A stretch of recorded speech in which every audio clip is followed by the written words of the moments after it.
Well, there's never a dull day when you're fronting a business that plays a pivotal role in helping millions of Indian students prepare for career defining exams. Now, not only do you have to ensure that you're creating a product that is able to cover the entire expanse of the syllabus, right? You also need to craft an exceptional user experience that is supported by a robust foundation, which is able to deliver not only the highest level of performance, but also gear you for your business's future growth.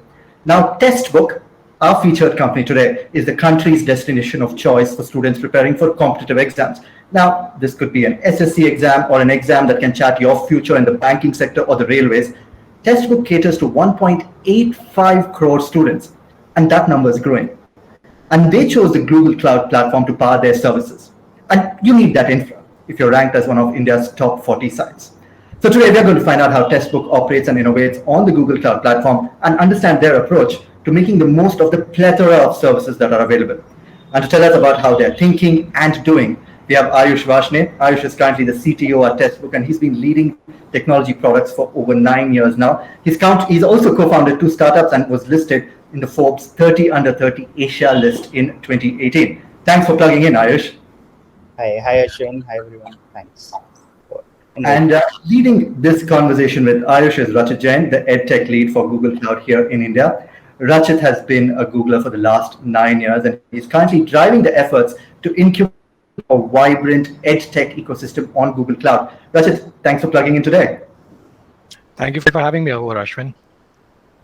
Now, let's find out how Testbook has made Google Cloud their own and innovated on the platform. Now, we'd love to hear what from you and what you're thinking. So there's a box right below for you to ask your questions, and we urge you to join into the conversation. So please feel free to type questions for our guests. For now, it's over to you, Rachit. Take it over.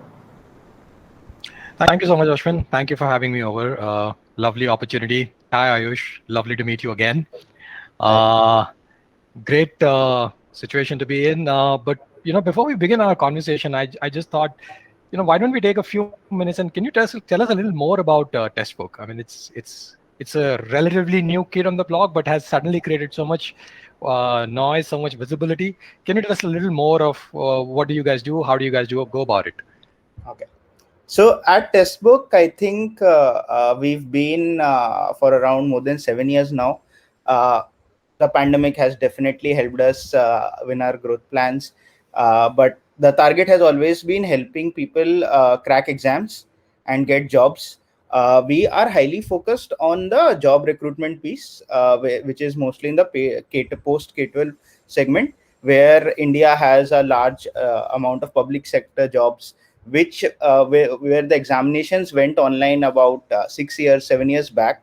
That was like sort of the reason why we got into this. We started with mock tests, like very simple. You can have an exam-like environment, the interface and everything would be like an exam-like environment, and people can come and practice here, so that when they are in the actual exam, they sort of have an knowledge of how it will go. From there to now, a very large learning platform. It's been a great journey. I think we've touch based almost, as Ashwin mentioned, about 2 crore students over this journey, produced more than 40,000 selections, which is a huge number given the like very low selection rate that government exams have in India. Like people appear in crores, and like the vacancies are in hundreds. So there, I think we've done pretty well. We've really used technology to help bring out this learning outcome for our students. I think that is one of the reasons why we've grown. Essentially, it's a content business, right? Because we are providing like learning content, be it in terms of tests or quizzes or lectures or live lessons. But we've used data very well. Be it 7 years back, be it today, be it like 5 years later, like our knowledge of how users learn, how students grow in particular topics, how they prepare for any particular exam, that keeps growing, which is helping us become better and better every year, and helping somebody who's prepared for Testbook 4 years back versus somebody who's preparing now, even if the caliber of the student is same, like they'll be able to get more out of the platform because of the kind of data analysis we have and the kind of content curation we are able to do using students' data. So I think that is one of the biggest reasons why we are able to become that bigger name in this industry. And like Textbook, you can ask any government job aspirant, it's the first name that comes, whenever they have to prepare for any particular exams. And I think that's a great achievement. We've I think built it over time. It's taken a lot of effort across everybody to build this, but now we're seeing very good results. I think that's a bit about it. I think we'll get into more details. Thank you so much, Ayush, for this lovely introduction to Textbook. Ayush, I also know that you've been a CTO for a bit, right? I think you've been with Textbook itself for 3 years. I think you were a CTO even before that, right? Yes. How different is it to be a CTO for an edtech? Like, what are the technologies which are really critical for an edtech, and how do you see that playing out? One crucial thing that has been there for us in technology is the data analytics piece. As I said, right, that it is very important for us to learn with students' attempts and with students' data, so that we can help the next student even better with the same content, right? The exam syllabus, exam curriculum does not change much. There's just a small change, but the competition keeps growing, because now people are able to do more tests, do more practice. Even the number of aspirants is growing. So there, I think for us, one of the biggest technology pieces is the analytics. Both kinds of analytics. I think the kind of data analytics that we do, the kind of real-time student data analytics that we are able to do, which helps them identify what are their strengths, what are their weaknesses, what to focus on. I think that is one major critical technology piece. Second big piece for us, especially being a startup and having limited number of resources, is ease of scalability. Our business, especially government job preparation, is highly seasonal. So there's a few months in the year there will be like we'll have traffic which is like 20x of the average traffic, and few months we'll have very low traffic because exams are not happening. People sort of tend to get active more when exam has a span of 3 to 4 months. So there, for us, that scalability is very important, because we don't want to sort of lose out on the main exam season, but we do not want to spend throughout the year to sort of handle that scale. I think ease of scalability it becomes very important in our business because of this. Unlike if it's a chat app or a chat business, like business is almost similar around the year, except for those New Year's and special holidays. For us, that's like a bigger period, right? So that I think is really good. Another thing for Textbook in itself is because we sort of want to capture every interaction of the student that they have with our learning content, is the high availability, wherein like we have very high throughputs in terms of API requests, in terms of number of hits coming to our servers. And because we are capturing everything, right? Like somebody is submitting a test, they sort of hit around a lakh number of API requests, just because every interaction is getting recorded, which we use then to improve everything for that student and for rest of the students. So they are a very high availability at that scale. If anything goes down and at any point, it disrupts the student's education completely. So there, I think that high availability is something that really helps.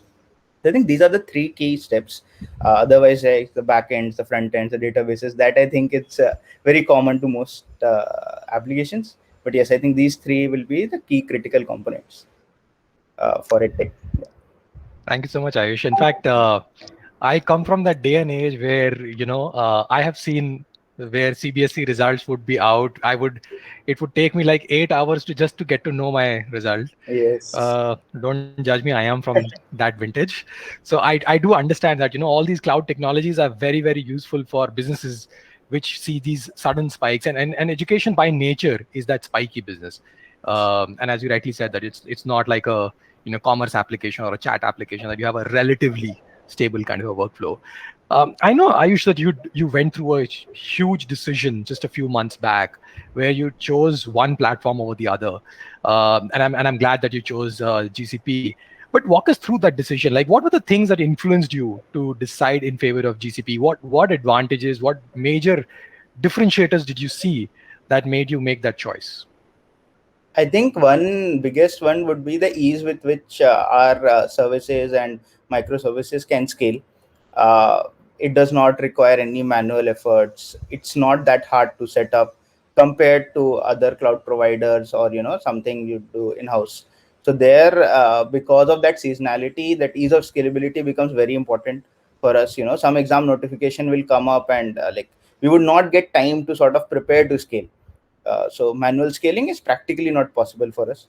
So I think ease of scalability across, I had actually, like earlier in my days, because AWS had a much head start. So I've been like a very strong AWS user, and like sort of use Azure for some time.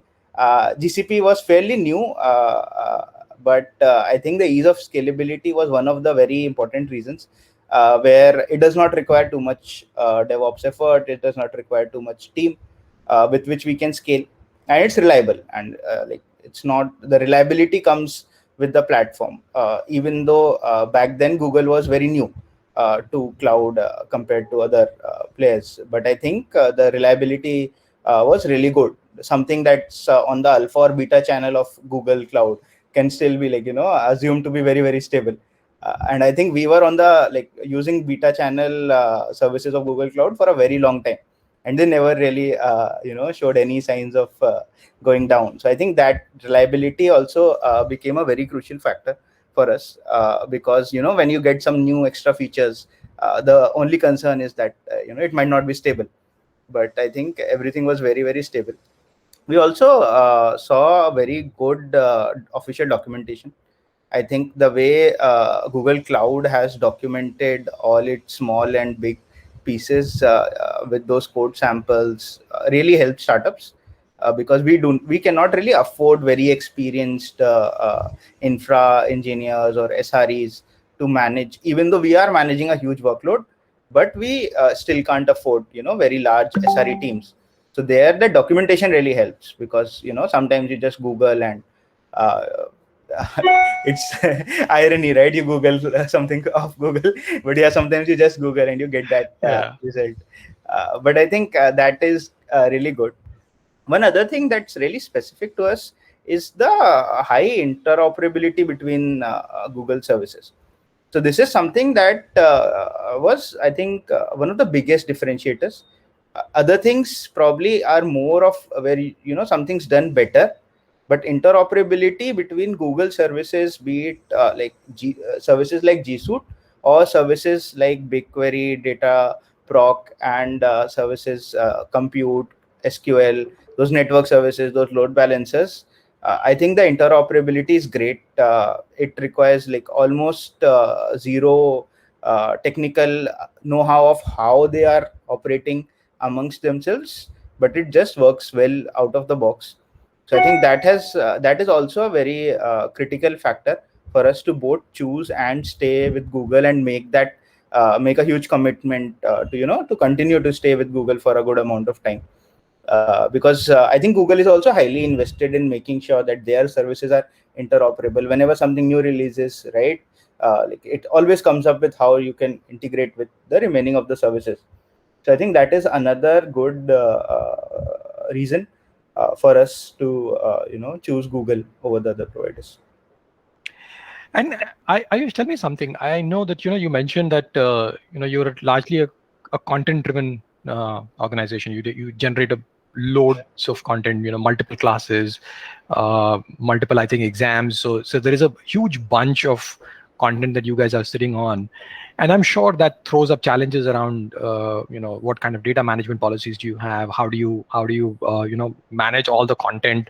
What goes where? How do you have the content warehousing strategy?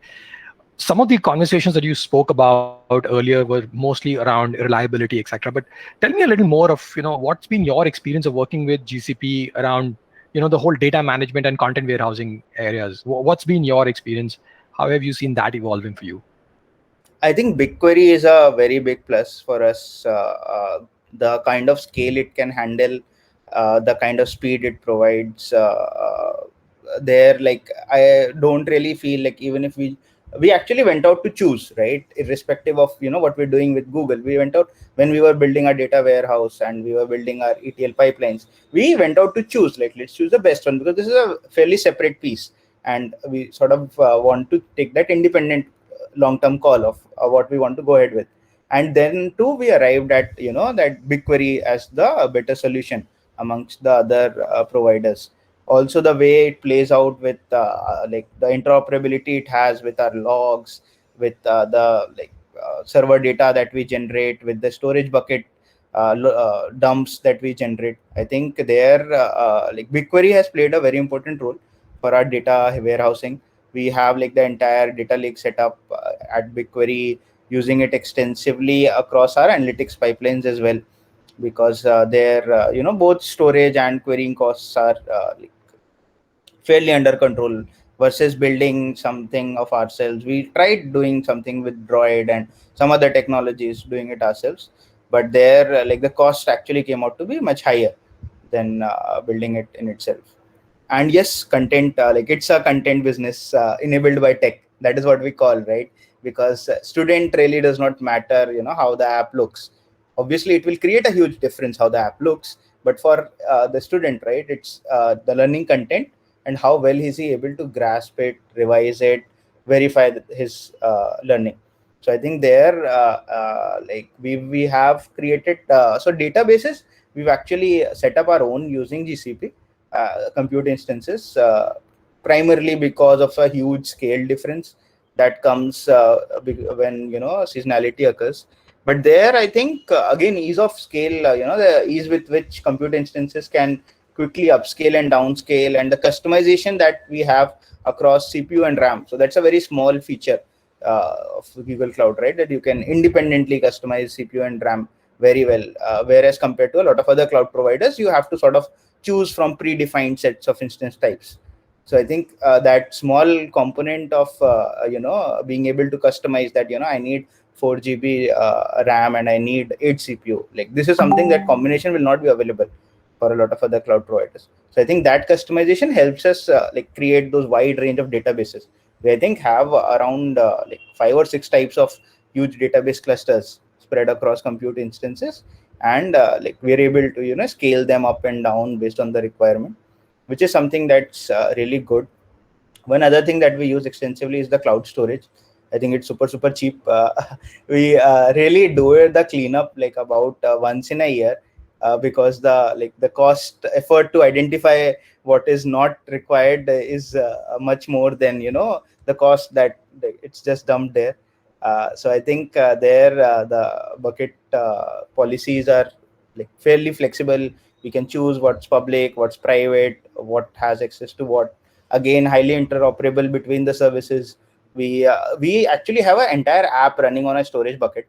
So we have a current affairs app where we didn't really, because it was like built very fast, and we did not have time to build an API for it.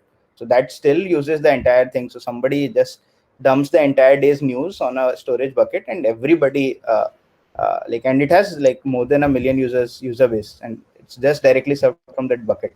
So, I think you mean to say no authoring, nothing required, like just put the content? It's a public app, like it's a very in shorts type of app, especially focused on current affairs that students need.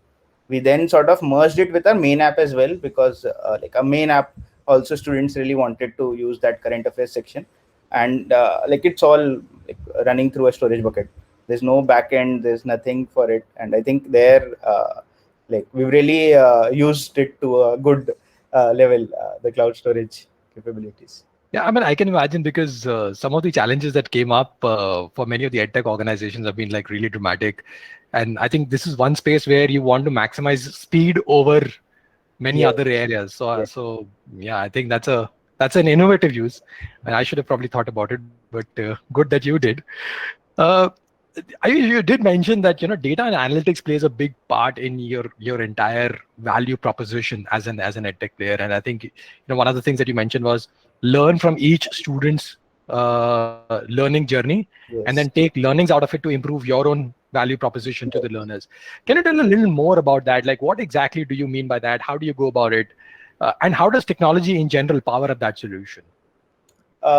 So to give a bit more insight into it, let's say how learning used to happen traditionally, right? People used to learn from their brothers and sisters, right? If I have a big brother or a big sister, and like if he or she has done that same exam journey, then he or she will tell me that, right?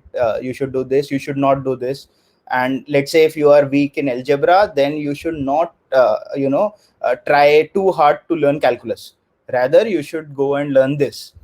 So these are the tips that people used to get, either while you're learning with a group, or you have some senior person who's driving you to learn, or sometimes teachers provide that. With technology, we can do it at a really good scale, right? Because it's not just one person's insight, it's an insight of everybody who's learned before you. So I think what we do, roughly, without getting into too much details, is sort of utilize that insight of what worked and what did not work for a particular set of students that have appeared for the same exam before, were in the same preparation stage as the current student, and sort of use that to recommend the right thing to study. I think this is like the recommendation in itself looks a small thing, right? I'm just telling you, now study algebra, or now study calculus, or do not study calculus, all of those things. But it is like backed by a huge amount of data. All of that requires very high amount of data processing. When we started setting it up, then again, that data processing is not something that happens all the time, right? It happens in batches. It happens sometimes there will be a huge data processing, sometimes there will be much lesser processing. There again, we came across Google service Dataprop, and that really helped us scale, because we something that was running on our servers for like weeks, that we could do in hours, because we could, like, just with a simple config change, we could scale to like 2000 instances running that, versus 2 instances running it for 1000 days. So I think that really helped us in setting up our ETL pipelines. We process a lot of data to ensure all of this happens. Our backend team, is preparing these tests, this content, they also utilize a lot of this data to create the right test structure. So when you're building a mock test, it's very important that you have the right number of easy, difficult, and medium questions, because if you make it all difficult, then it's not like a real exam experience. Again, then when you're preparing a course curriculum, it's very important that it's highly specific to what will come in that particular exam, and which questions and which practice and which quiz will be highly relevant for students of that exam. Because like the exams have huge ranges, like they start from grade D to grade A, and like they will have they'll have the same topic, right? Everybody will study algebra, but the level will be very, very different. So there, I think data plays a very important role. We've used both Dataproc and Dataflow, I think, extensively to sort of help structure that data, run those analysis engines, so that we can use the right recommendation for the next student. So I think that is more or less how we've built this out. There's again a lot of scope in future, on building this, on helping students. This is like a work in progress still, I think. But yeah, this is where we are. So tell me something, like, a lot of this innovation that you're talking about, whether it is about using data, 2 crore users coming onto your platform on a regular basis, all of this, I'm sure, requires a huge amount of infrastructure setup, right? How does your organization manage all of this infrastructure? Tell us a little more about what kind of team do you have? How do you manage some of that stuff?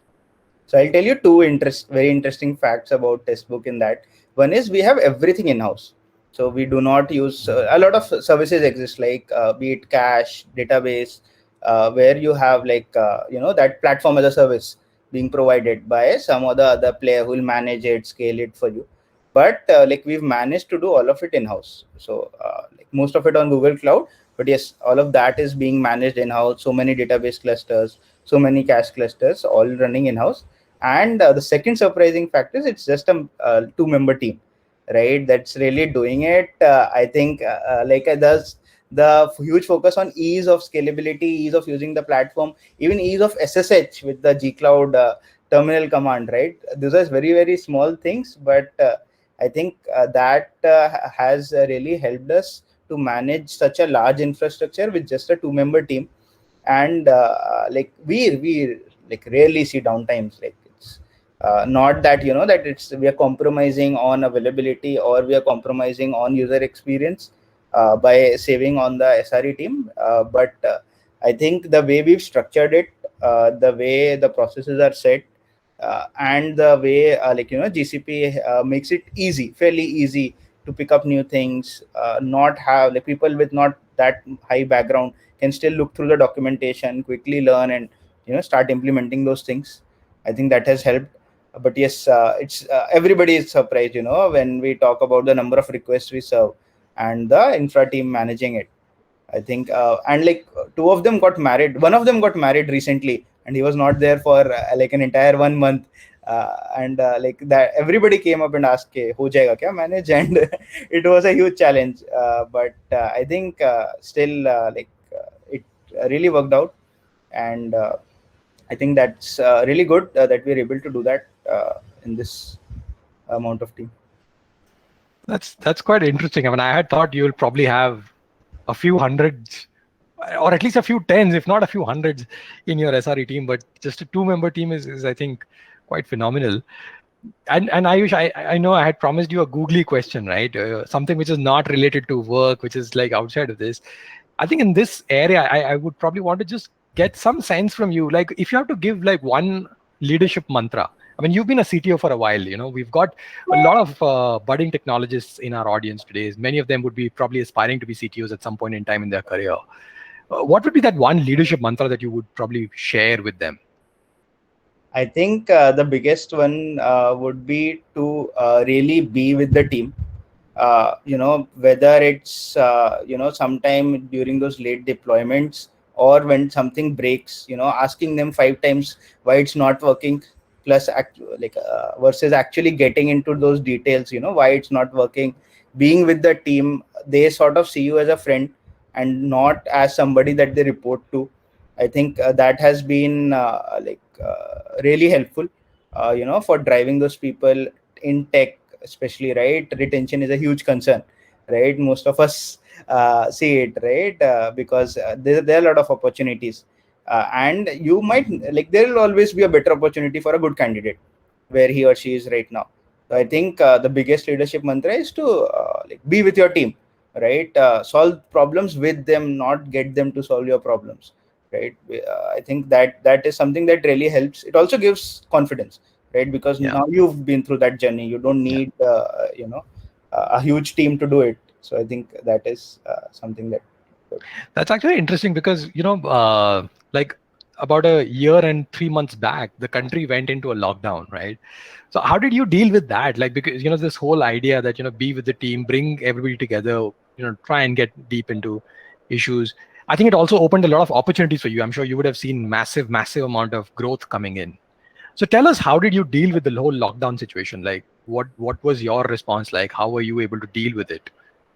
I think during the start, I think we were one of the very few startups who we had some I had and Ashutosh, our CEO, had some insight, what's happening in Europe, and it started there much heavily than in India. And we had some insight, and we sort of had early discussions in the March first week itself, that we should plan for something.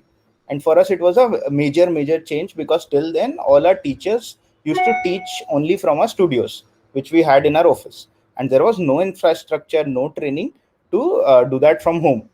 And, it's about students' future, right? Even we didn't know that exams will get cancelled. We didn't know that things will get delayed. We really had to deliver those classes. So I think we were able to quickly shift everything. We sort of closed our offices, I think, in the second week of March itself, very quickly. Then moved everything. One big concern that really started coming up was that what happens if this goes really bad and our servers stop working, or because there's nobody managing our office, right? There has to be somebody managing those data centers as well. And I think there we had good confidence on Google's brand name and everything, right? That we did not really have to worry about it. We did started taking some cross-region backups just to be sure, that our data does not get lost. But I think there, we were able to initiate it much earlier than a lot of startups or a lot of companies, where we went into work from home, 100% work from home for everybody, migrated all processes. It took us about a month or two to actually get back on the productivity level, because people weren't really used to doing the entire day on a meet call. And again, that meet call really helped there. But yes, I think like it was a challenge for the first 2 months. Then I think things went okay. We at first actually saw a hit in the business because exams got cancelled and people didn't really know that whether they should be paying for a coaching for an exam that's got cancelled, or for a test series for an exam that got cancelled. But like the in the larger picture, because people started adopting online learning and the online mode of education, once the things before the second wave, once the things went okay, we saw massive scale, this kind of scale we've not seen before. I think there the entire pickup happened, wherein like in December, January, we had like peaks of both traffic, revenue, users, everything, multiple x of what we've seen before. So I think there also we could scale quickly. Like the same two people SRE team, put in day and night, and like we were able to sort of handle all of that traffic. Again, I think now that second wave is subsiding, we are again seeing that those kinds of rises, because exams have started, dates have started coming up. uh, Things are still pretty stable as far as our infrastructure is concerned. So I think overall lockdown wise, like we've done pretty good uh, compared to a lot of other players in the similar industry. The kind of edtech boost that has happened for the K-12 segment, I think we've not seen that much yet, because we believe that once those exams started happening, that is when we'll see that kind of a boost. But yeah, that's all. So actually, very interesting point that you made, that as exams will start happening, I think there is a new wave of evolution that we will now start to see, right? I think the last 15 months, 16 months were one part of the story. I think the next 12 to 18 months will be another part of the story. And that actually just brings me to a question that help us understand, like, what are your product plans, and how do you what role do you see GCP playing as far as that is concerned? Like, how do you drive innovation in your organization? What kind of product plans do you have? Okay, so they're like primarily threefold. One major shift that we've brought in during the lockdown and sort of started before is to transition from a government job preparation portal to a full-blown career development portal, where we now offer training for for the private skills as well. Right, you can take a web development online training with us, Android development online training with us, and we've just started, like barely scratched the surface. But a huge step in the plan is to sort of become that one-stop destination for all the freshers and everybody who's trying to build up their careers, be it in the public sector or the private sector. Right, for public sector it happens through exams, and for private sector you really need to get some skills so that you can get those jobs. So one major plan across the entire product and the business is to sort of combine the both components, make it very streamlined for students to sort of choose both the paths, even transition from here to there. Because what really happens is, like, government exam selection rate is like less than 1%, and those 100 students who are preparing with us, the remaining 99 don't really have anything to do, which is like a huge surplus audience for us where we can serve, and also a huge database of unemployed youth that we have, where we can really make them skilled in particular skills that they like, help them identify the right skills for them, because we still have their learning data. We know who's good in maths, we know who's good in English, we know who's good in history, XYZ, right? Because they prepared for those subjects for us. There, map them to that relevant job skill, help them get skilled. So I think that is the overall product plan. We sort of also want to bring the jobs piece, right? Because we have all of that data. We have highly calibrated student data, right? It's not a a resume where it's just a keyword match. We really know that somebody is good at this, somebody is not good at this, because we can compare that person to a lot of students, and we have that students' absolute data as well. So sort of want to build this entire platform. I think it's biggest play there will be data, because we really want to use that students' data to help them either get employable, or if they're already employable, then help them identify the right job opportunity for them. So that mapping that we want to do with data, which currently in most of the hiring scenarios happen with keywords, right? Our HR teams, they go to Naukri, they go to LinkedIn, they find, I want a data scientist, so they'll search for data scientist. But we'll have, that Ayush knows data science to 7/10 level.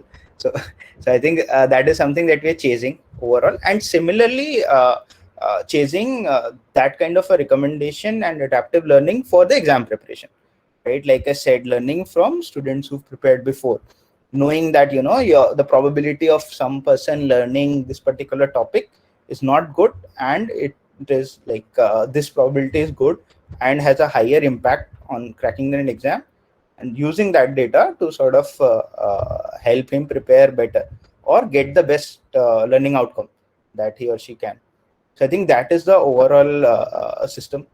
I think again, those data pipelines, those ML services that Google offers, we use some of them already. Like one big one, I think we use the translation service very heavily, because a lot of focus is on vernacular content, and like it sort of does well for us. But we want to use a lot of like ML services, those data pipelines, so that we can use this students' data to help them leverage and become employable either through the public sector or in the private sector.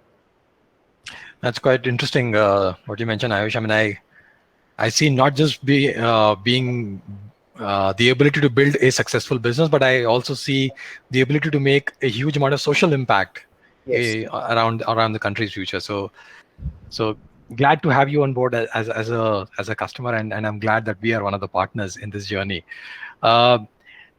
Before we wind up, one last bit, and this is a controversial one, right? I've worked with a lot of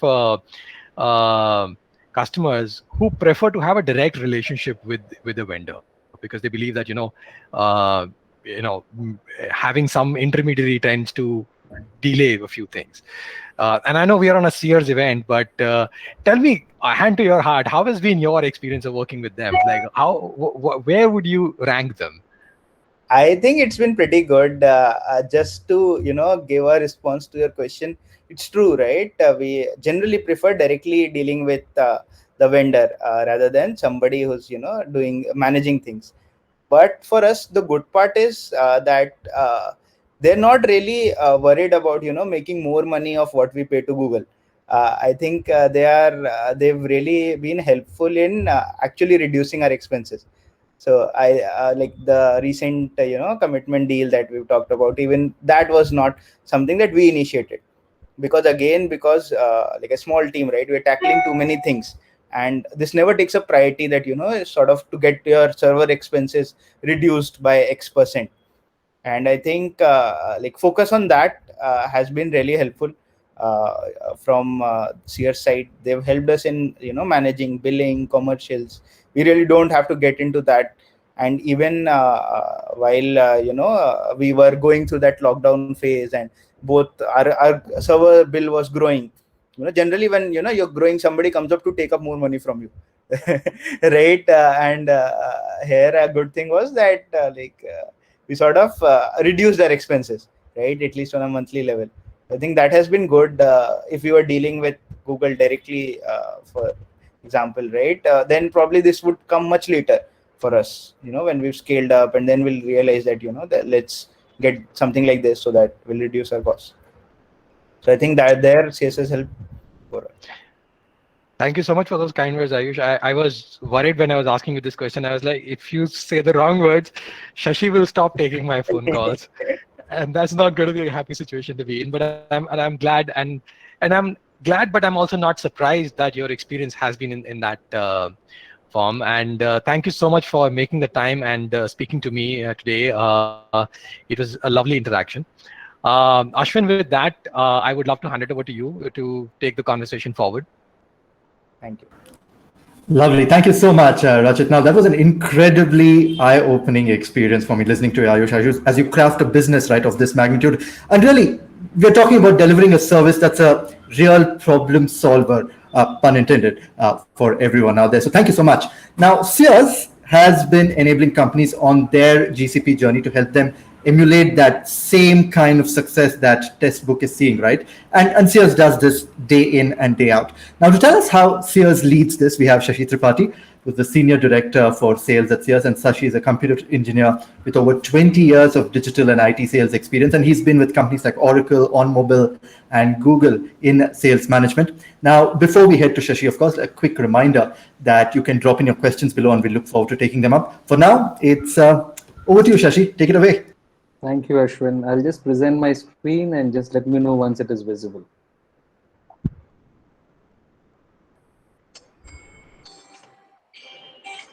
Is this visible? Yes, we can see you. Okay. Is my screen visible? Affirmative. Shashi, Yes, we it can is. see your screen. Cool. All right. Good afternoon, everybody. Listening to Ayush and Rachit chat, the journey, right, that it has been with working along with Testbook, and the journey working along with Rachit. A lot of memories came flooding back, but that's besides the point. I just want to quickly take you through Sears. Sears is a cloud engineering company, folks, and we pride ourselves being, just like Google says they are a cloud native organization, we are a cloud native services company. Sears is a 14-year-old organization where we built up our consulting practice, our engineering practices, all on the cloud. And over the course of those 15 years, we have worked along with some tremendous customers like Testbook, who have been trailblazing things within their individual segments and verticals where they are part of. Do take a look at what we do at an engineering level, and you can definitely go to the blog. But just jumping right in, right? You heard Ayush, you heard Rachit on the discussion. There are a couple of points that I wanted to make about Testbook, right? And these came through my interactions whenever we had interacted with Ayush or with Ashutosh or with Narendra, who's their CMO. Ashutosh is the CEO. There are two things. They are very, very passionate. So from the beginning, and one of the conversations I remember, Narendra pointing out that when they started off, they wanted to create a category. And that category was to prepare and enable people find government jobs. They found that niche, right? Coming out whatever they were doing, they decided to create this category, and they have successfully done that. So that's a very, very important testament. And the other part of this company is, while they have created an organization, they have enabled, thousands and thousands of people to find their dream job, their careers, and build their careers and move ahead. And we are so happy to be associated with them. Team Testbook, do continue your quest, do continue enabling people find their dream jobs, whether government or otherwise. Prepare for it, and we'll always be happy to keep supporting you in the little way that we can. We take a lot of pride in being of little value to organizations such as yours, and we'll continue supporting you. A lot of customer patrons, right? Customer patrons like Testbook work along with us. We have been very fortunate in the last 14, 15 years, as I mentioned, to work with customers from all walks of life, from all industry verticals, big or small, large companies like a Tata Steel or a Kirloskar, which were formed before the independence and more than 100 years old, to new age organizations, which you call as digital natives, and Testbook being one of the examples. We service customers from all across the board. Whether it is aviation, manufacturing, automobiles, media and entertainment, new age companies, all of them, and we take a lot of pride in servicing them, a lot of pride in working along with them and learning with them. Two things which I want to call off as you go through the list of customers which are there on the screen. When you are in the cloud business, when you are in the cloud services business, you don't drop a license and you move away from an account. You got to keep servicing them. These relationships are long-term, and these relationships are recurring, and they can be there perpetual, right? If the customer says, but there is a lot of work and a lot of engagement happens with a customer on the cloud journey. Whether you are a SaaS provider, whether you are a cloud services provider, whether you're providing cloud, it is not dropping the license, selling the license, installing the setup and moving on. It's an everyday engagement. And some days are good, some days are bad, some days are very good, but it's really exhilarating. So that's one part which has kept us on our toes, learning, working, reoptimizing our approach with all of these customers as we provide them cloud services. The second part of it is there is never a dull moment. Never a dull moment, because whether it's a traditional company, right, like a Royal Enfield, like typically a Maruti Suzuki, or a bank, right, ICICI Prudential or HDFC, or the new age companies, everybody is pushing the borders of technology and they want to do more. And when they bring a tough problem in front of us, it's amazing to work along with them and solve. We are not the guys who are solving all the problems for them. We are probably collaborating, working along with them, and doing our bit in solving their problems. So there is never a dull moment in that respect, because we keep looking forward to how to stretch the boundaries and using the latest technologies to solve their problem. This work of working along with the traditional digital enterprises, digital natives across various verticals is what has made Sears. In the last 14-15 years, the company has grown to about 800 people organization, all true blue cloud native engineers or developers or sales folks or consultants, presence in now 5 countries, 3,000 plus customers. And we, as I said, we always are, these customers keep us on the toes every single day. And we love that fact. Our work which we have done has not been only appreciated by our customers, that is reflected within the list of customers that we have garnered over the years.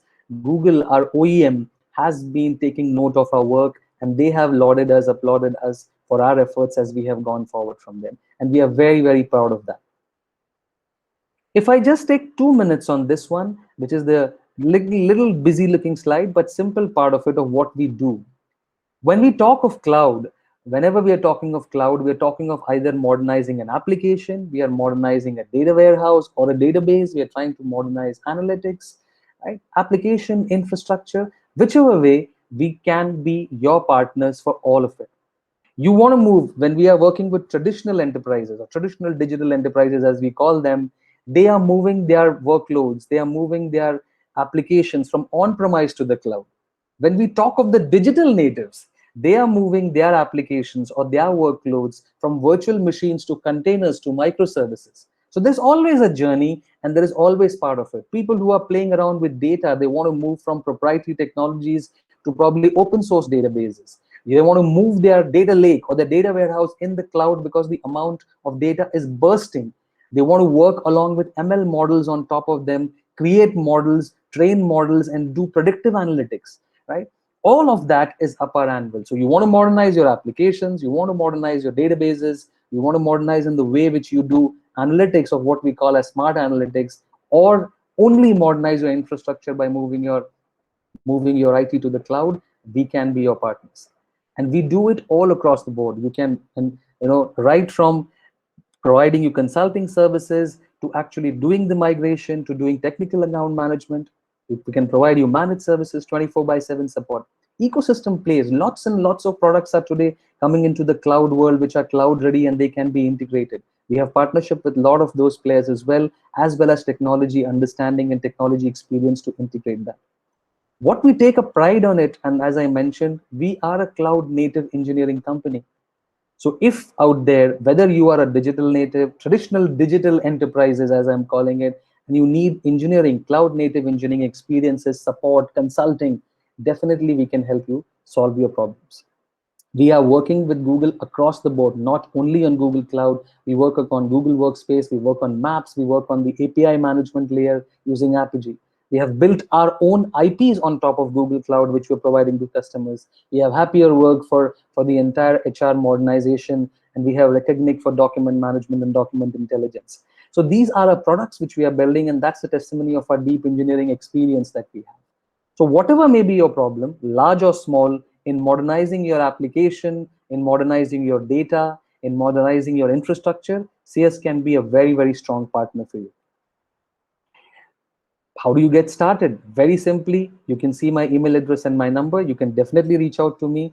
We'll be more than happy to, put up a cloud consultant who can work with you and walk through your problem. If you already know your problem and you already know your technology that you're looking at, we can align a solution architect along with your cloud architect who can work with you to solve the issue. Wherever you might be sitting in your journey, in your modernization with the cloud, Seers can be a partner to you. I want to close my presentation with just two thoughts, folks, and I'll hand it over back to Ashwin. But the two thoughts typically which I want to close off with is point one: 9 products which have a billion users, right? And all of you know search, YouTube, you know Maps, you know Chrome. There are so many products, photos. 9 products in the Google portfolio have billion users, and all of those products run on a platform what we call as Google Cloud Platform. If you want any scale, any engineering requirement, any engineering marvel, any engineering information and innovation, Google Cloud can definitely provide that. So do consider Google Cloud as a very, very important platform to start working along with in your cloud modernization journey. The second thing which I want to point out is Seers, having the experience of whatever we have been doing, can be a partner. We have the size to take on a problem of any scale. So we are large enough to solve any problem, but yet we are small enough to care for the smallest of the concerns and the smallest of the problems that we may have. With that, I'll close my presentation and I'll hand it over to Ashwin to conduct the future course of the event. Thank you very much. Thank you so much, Shashi. That was definitely insightful. And thank you to all of you who've been dropping in your questions. I believe we have a little time to be able to squeeze in as many questions as we can right now. Ayush, the first one's coming to you. It's going to be a continuation of the conversation of what Shashi was talking about. How do you think having a partner helped you during the entire process? Over to you.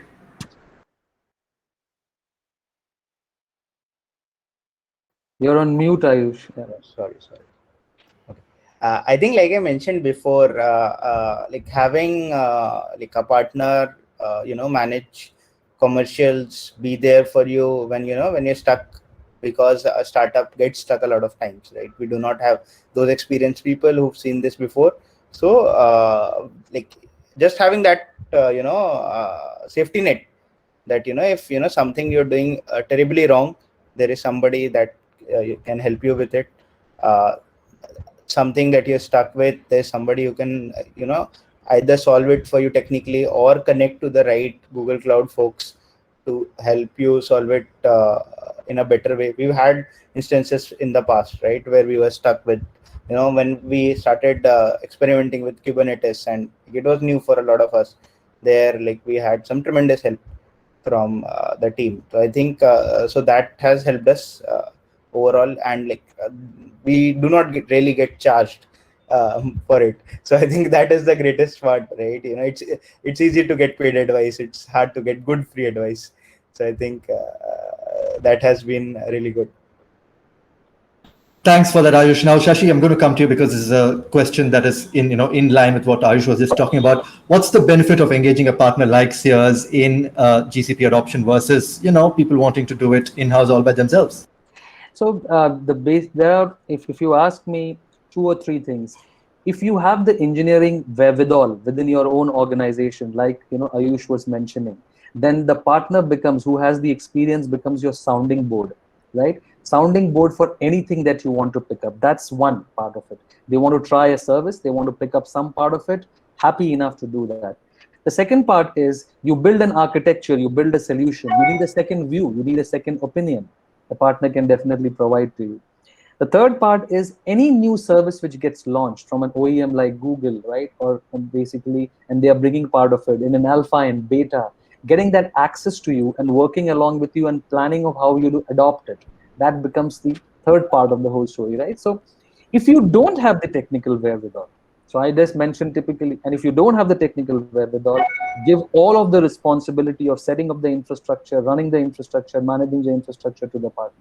So it depends upon what flavor you are coming from, Ashwin. But if you have the technical wherewithal, support in terms of consulting and support of sounding board, otherwise take up the whole managed services and run for the customer where they outsource their IT to us, we'll be able to do that.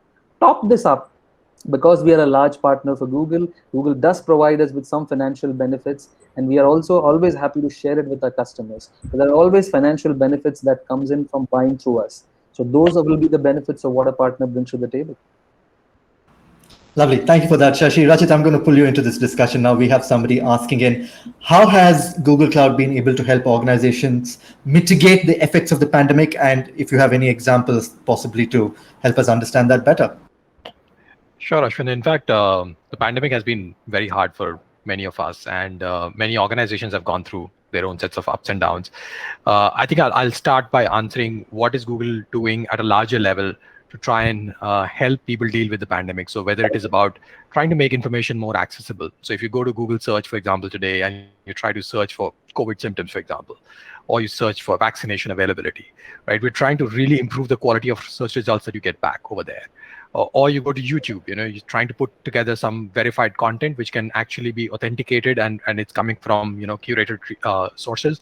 So that's on one part of the story, which is on the consumer side. On the business side, what we realized was that a lot of small businesses, especially, were facing very, very difficult times. And there have been a bunch of efforts that have been put together. There have been multiple credits that have been given both from the Google Cloud side as well as from our advertising side as well, which has been for businesses which are trying to come up and trying to help them tide through these difficult situations.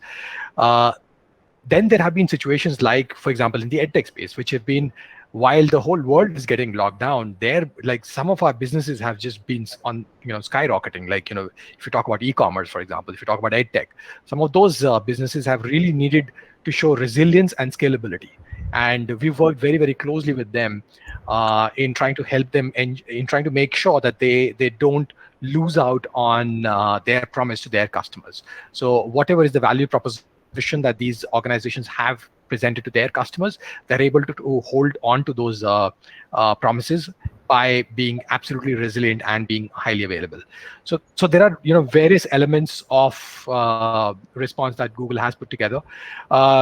Google has also been contributing to our national vaccination program, and I would recommend that there is a elaborate blog post that Google has published. So please feel free to drop by that post and read up on the various efforts.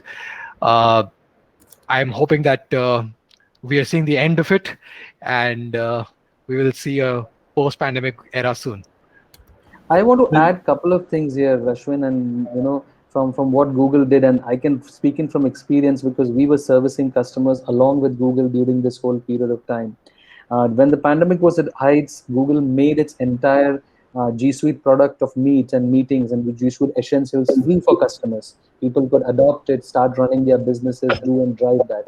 That was one of the key initiatives which kept people running their businesses online. G Suite Essentials, G Suite Video Meet was free for a period of time. There were a lot of customers which were given longer credit periods of time because there was an coming in primarily from the standpoint of receivables were high, working flow capitals were going across from that angle. So that came in as the other part of the story, right? A lot of services and credits, which credit mentioned.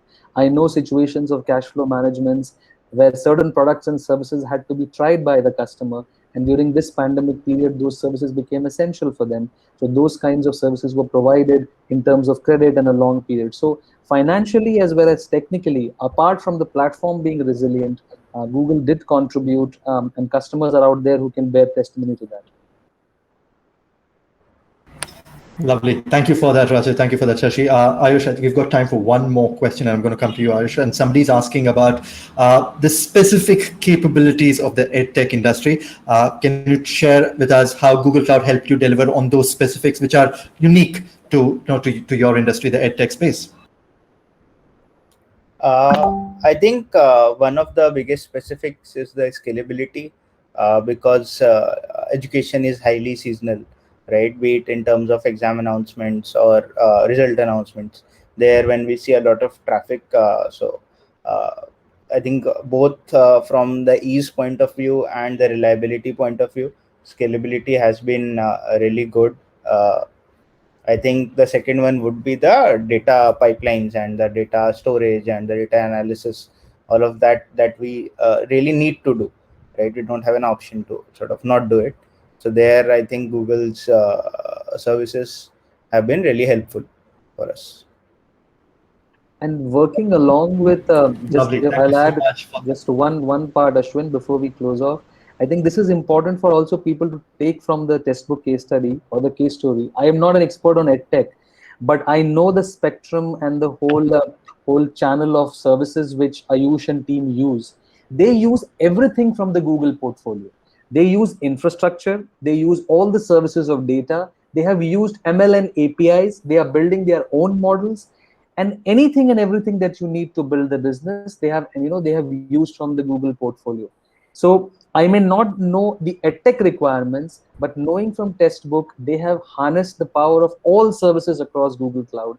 And I think that probably is a very, very important way of how they have dealt and built their business on Google Cloud. So that is just a point to add from my end. Thank you, Ayush, for that. Thank you. Lovely. Thank you so much, Shashi. Thank you, Rachit. Thank you, Ayush. It was a pleasure listening to all of you discuss how you are helping craft really the next generation of businesses which have the potential to mold how we are progressing as a country. Again, Ayush Varshney, Rachit Jain, Shashi Tripathi. Gentlemen, it's been a pleasure to have you join us today, and thank you for plugging in. And a huge thank you to all of you who have joined in for this conversation, and you have asked in a lot of questions. Unfortunately, we couldn't address all of them. We've run out of time, but we'll be back soon. Till the next time, take care and stay safe, more importantly. Thank you. Thank you. Thank you. Thank you. Bye-bye.